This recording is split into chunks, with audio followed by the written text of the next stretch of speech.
Israel की मदद से भारत फिर से पाकिस्तानी ऑक्युपाइड कश्मीर को जल्द ही अपने कब्जे में कर लेगा और 26 जून 2023 को डिफेंस मिनिस्टर राजनाथ सिंह ने कश्मीर की धरती से ये ऐलान भी किया कि पीओके यानी पाकिस्तानी ऑक्युपाइड कश्मीर भारत का ही पार्ट है और इसे फिर से हासिल करने के लिए पार्लियामेंट में रेजोल्यूशन भी पास हो चुका है। इनफैक्ट आर्मी जनरल ने भी ये बयान दिया है कि हमें बस इंतजार है भारत सरकार के ऑर्डर्स का, जिसके लिए हम तैयार बैठे हैं। सिर्फ भारत ही नहीं बल्कि इजराइल ने भी कश्मीर में अपनी एंट्री का ऐलान कर दिया है। जी हाँ, भारत का दोस्त और पाकिस्तान का जानी दुश्मन इजराइल ने ये ऑफिशियल अनाउंसमेंट की है कि वो कश्मीर में 2 बड़े एग्रीकल्चर सेंटर्स ओपन करने वाला है, जो भारत के लिए काफी बेहतर अपॉर्चुनिटी है, जिससे कश्मीरी किसान इजराइल की एडवांस टेक्नोलॉजी की मदद से खेती करेंगे। ये वही टेक्नोलॉजी है जिसमें इजराइल जैसे सूखे देश को ही एग्रीकल्चर में इंडिपेंडेंट बना दिया है। वैसे इस मिलन से पाकिस्तान बिल्कुल भी खुश नहीं है। वहाँ के टेररिस्ट ऑर्गेनाइजेशन ने तो कश्मीरियों को धमकी देना शुरू भी कर दिया है, जिसमें उन्होंने बताया है कि कोई भी इस प्रोजेक्ट के लिए अपनी जमीन या किसी भी तरह की हेल्प नहीं करेगा।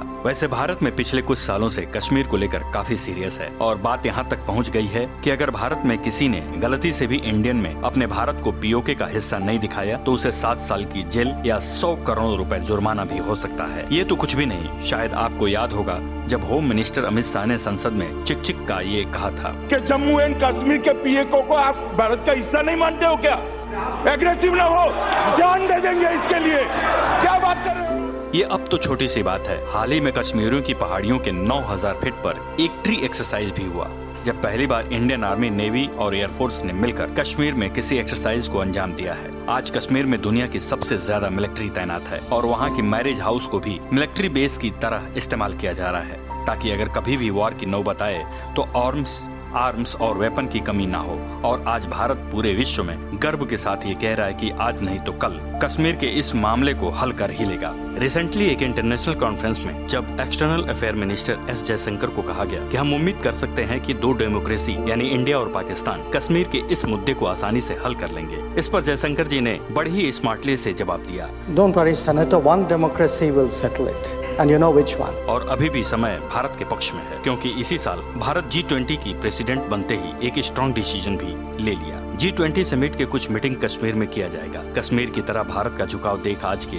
समय के कश्मीर में लगभग 51,000 करोड़ रुपीस फॉर इन्वेस्टमेंट का ऑफर दिया जा चुका है। लेकिन सबसे अहम बात यह है कि पीओके की जनता भी पाकिस्तान को नहीं बल्कि भारत का हिस्सा बनना चाहती है और भारत ने जम्मू एंड कश्मीर के लिए सिटी असेंबली में 24 सीट्स आज भी पीओके के लिए रिजर्व रखी है, जो पाक की जनता को ये मैसेज देता है कि भारत का हिस्सा बनने के बाद कम से कम उनकी बातों पर सोच विचार किया जाएगा। अब चलिए जरा पीओके की हिस्ट्री पर नजर डालते हैं। 14 सेंचुरी तक बुद्धिस्ट हिंदू डायनेस्टिक इस एरिया पर राज करते थे। फिर 1587 में महाराजा अकबर ने कश्मीर पर आक्रमण करके इसे मुगल साम्राज्य का हिस्सा बनाया। मुगलों के बाद 17 सेंचुरी में यहाँ डोगरा कम्युनिटी का राज था, जिसके बाद सिख राजाओं ने यहाँ पर राज किया। 1886 में पहले एंग्लो सिख युद्ध के बाद ब्रिटिशर्स ने सिख महाराजा को 1 करोड़ रुपए का हर्जाना देने और पंजाब का एक बड़ा सा हिस्सा सरेंडर करने को भी कहा, जिसके बाद जम्मू एंड कश्मीर अलग स्टेट के तौर पर साल 1846 में बना। तब राजा गुलाम सिंह और ईस्ट इंडिया कंपनी के बीच एक समझौता हुआ। इसी राजा गुलाम सिंह ने सिख वॉरियर्स के अगेंस्ट ब्रिटिशर्स की मदद की थी, जिसके कारण अंग्रेजों ने इस एरिया का कंट्रोल राजा गुलाम सिंह को दे दिया। अब बात करते हैं आजादी के ठीक पहले की। राजा हरि सिंह कश्मीर के राजा थे। तब आजादी के वक्त हर राजा के पास 3 ऑप्शंस थे। पहला तो ये कि भारत का हिस्सा बनना, दूसरा पाकिस्तान का हिस्सा बनना और तीसरा इंडिपेंडेंट रहना। सिंह ने तीसरा ऑप्शन चुना, पर ये ऑप्शन पॉसिबल नहीं था। माउंटबेटन ने हरि सिंह के इस मुद्दे पर कहा, अगर आप इंडिपेंडेंट रहने की मांग करते हैं तो ब्रिटिश गवर्नमेंट आपकी स्टेटस को कभी एक्सेप्ट नहीं करेगा। 15 अगस्त से पहले आप पाकिस्तान या भारत में से किसी एक को चुन लें। आप जो भी डिसाइड करेंगे ब्रिटिश हुकूमत उसे एक्सेप्ट करेगी। लेकिन इस चेतावनी के बाद भी राजा सिंह ने इंडिपेंडेंट फैसला लिया। वैसे तो कश्मीर में हिंदू राजा हरि सिंह का राज था, लेकिन हैरानी की बात यह थी कि उस समय कश्मीर की आबादी में हिंदुओं से ज्यादा मुस्लिम थे और उस पाकिस्तान का बंटवारा भी धर्म के आधार पर हुआ था। जहां पर मुस्लिम मेजोरिटी थी, तभी से पाकिस्तान का यही रोना था कि कश्मीर मुस्लिम मेजोरिटी देश है, इसलिए उसे पाकिस्तान में ही शामिल होना चाहिए। और इसी दौरान पाकिस्तान ने अपनी आर्मी को भेजकर कश्मीर के कुछ हिस्से पर कब्जा कर लिया। दूसरी ओर हरि सिंह और कश्मीर आवाम के बीच भी आजाद रहने के फैसले को लेकर काफी बवाल मचा। लोग इस बात से काफी परेशान थे कि वो किस तरह अपना कदम बढ़ाएंगे, पाकिस्तान की तरफ या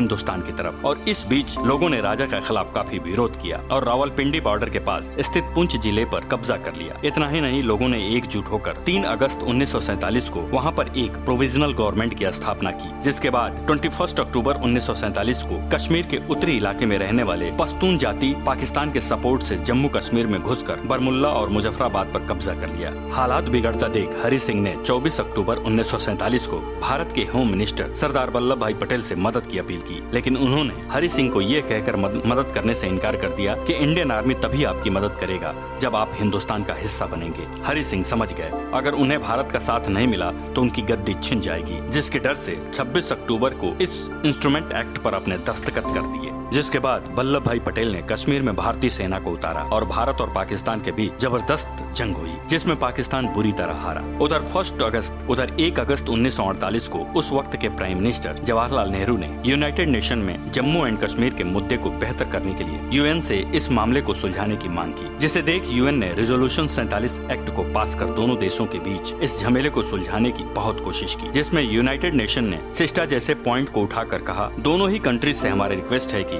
आप अपनी सेना को जम्मू कश्मीर में कम कर दें। कश्मीरी नागरिक से वोट करके ये डिसीजन लेना होगा कि वो किस तरफ जाना चाहते हैं। लेकिन पाकिस्तान हमेशा की तरह अपनी हरकतों से बाज नहीं आया और कश्मीर से अपनी सेना को नहीं हटाना ठीक समझा, जिससे समस्या के कारण इस मामले पर आज भी वोटिंग नहीं हो पाई। 1949 को कराची समझौते में दोनों देशों ने साइन किया और सीज फायर लाइन को खींचा, जिससे आज लाइन ऑफ कंट्रोल के नाम से जाना जाता है। ऐसा करके पाकिस्तान कश्मीर का 30% हिस्सा अपनी तरफ खींच लिया, जिसे हम पाकिस्तानी ऑक्युपाइड कश्मीर कहते हैं। वही दूसरी ओर पाकिस्तान का कुछ हिस्सा चाइना बॉर्डर से जा मिलता है, जिसका फायदा उठाकर पाकिस्तान और चाइना मिलकर भारत के खिलाफ साजिश कर रहा है, जिसका सबसे बड़ा प्रूफ है चाइना पाकिस्तान रोड। अगर ये रोड बन गई तो बड़ी आसानी से भारत पर हमला करने में सफल हो जाएगा, जो कि भारत के लिए किसी खतरे से कम नहीं, क्योंकि जितना डर पाकिस्तान को खो देने का है उससे कई गुना ज्यादा दहशत चाइना को अपने भारी इन्वेस्टमेंट को गंवाने का है, क्योंकि चाइना सिर्फ चाइना पाकिस्तान कॉरिडोर में ही $65 मिलियन का इन्वेस्टमेंट करके बैठा है, जो मेनली पीओके के रास्ते से ही गुजरेगा। और चाइना जानता है कि इस वक्त पाकिस्तान की इकोनॉमी बहुत ही खराब है, इसलिए वो चाइना को इतनी बड़ी रकम वापस नहीं कर सकता। और इसी बीच अगर भारत ने पूरे इलाके पर कब्जा कर लिया तो उसका सारा पैसा डूब जाएगा। इसलिए पाकिस्तान और वहाँ किए गए इन्वेस्टमेंट एरिया को बचाने के लिए चाइना पाकिस्तान के साथ मिलकर भारत के खिलाफ दो तरफा जंग छिड़ सकता है, जिसमें भारत को भारी नुकसान भी हो सकता है। इसलिए भारत का भी कोई इरादा नहीं है इन इलाकों पर कब्जा करने का। इसके अलावा एक और तरीका है जिससे भारत पाकिस्तान ऑक्युपाइड कश्मीर पर कब्जा कर सकता है, वो है पाकिस्तान के साथ शांति समझौते पर हस्ताक्षर करके। 1867 में रशिया और अमेरिका के बीच ट्रीटी ऑफ सीजन साइन हुआ, जिसमें से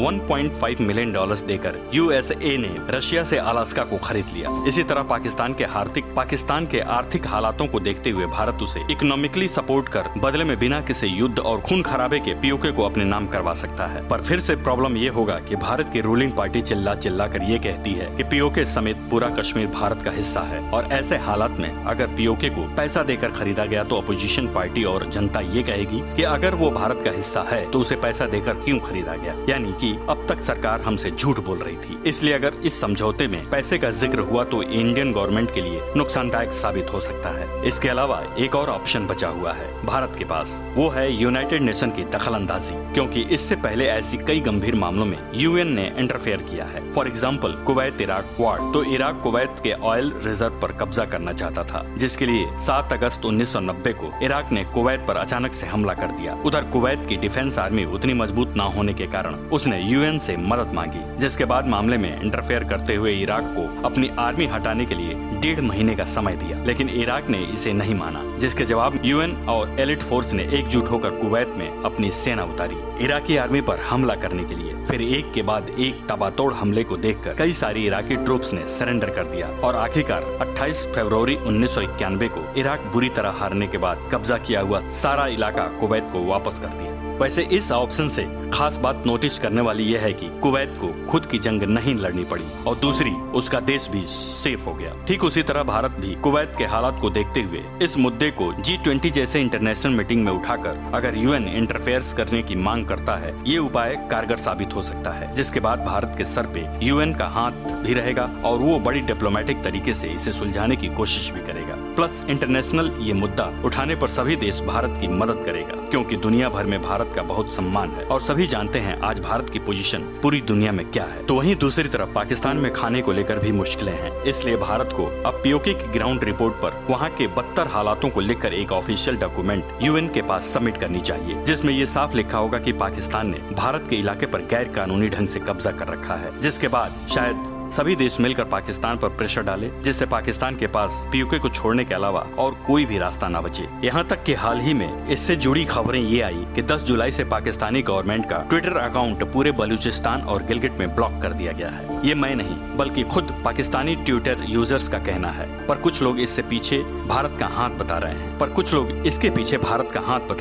लेकिन पाकिस्तानी गवर्नमेंट ने हमेशा की तरह इस बात को भी नकार दिया। अब अगर ये इंडिया का कराधारा है तो इसे 2024 से पहले एक स्ट्रॉन्ग जियोपॉलिटिकल मैसेज के रूप में देखा जा सकता है। अब आते हैं इस मुद्दे पर कि अगर पीओके कल को इंडिया का हिस्सा बन गया तो इसे भारत का क्या फायदा होगा। सबसे पहले तो पाकिस्तान और चाइना के बीच कोई भी लैंड बॉर्डर नहीं बचेगा, जिसके चलते चाइना के साथ पाकिस्तान के सारे संपर्क टूट जाएंगे और पाकिस्तान के ग्वादर पोर्ट को अपने मेला का स्टेट से जोड़ने का चाइना का जो सपना है वो अधूरा रह जाएगा। इसके अलावा पीओके के पास जुड़ने से भारत को इकोनॉमिकली भी बहुत फायदा होगा। भारत के सेंट्रल एशिया रीजन के दरवाजे हमेशा के लिए खुल जाएंगे। फिलहाल तो इंडिया ईरान में हो रहा है। International north south transport corridor के थ्रू सेंट्रल एशियन इलाके के साथ ट्रेंड कर रहा है, जिसके कारण सेंट्रल एशियन रीजन से भारत का बिजनेस काफी कम है। वहीं अगर चाइना के कंपैरिजन में देखें तो चाइना सीआरके $700 मिलियन का ट्रेंड करता है, तो वहीं भारत सिर्फ $2 बिलियन तक ही पहुंच पाया है। इसलिए वो भारत से जुड़ने के बाद सेंट्रल एशिया रीजन भारत के लिए ओपन हो जाएगा और इंडियन इकोनॉमी को बूस्ट मिलेगा। ऐसा नहीं है कि सिर्फ भारत के सेंट्रल नॉर्थ को इससे कोई फायदा होगा, इससे कोई प्रॉफिट होगा। पीओके के लोगों को भी इसका भरपूर फायदा मिलेगा, क्योंकि आर्टिकल 370 के हटने के बाद जम्मू कश्मीर के कई इलाकों में अभी तक हाई इन्वेस्टमेंट की गई है। इससे ये बात तो साफ है कि अगर पीओके हमसे जुड़ता है तो वहाँ भी आने वाले कुछ सालों में डेवलपमेंट होगी। गाइस, आपको क्या लगता है, क्या गवर्नमेंट पाकिस्तानी ऑक्युपाइड कश्मीर को फिर से हासिल कर पाएगा या फिर ये सब बात जुमलेबाजी है?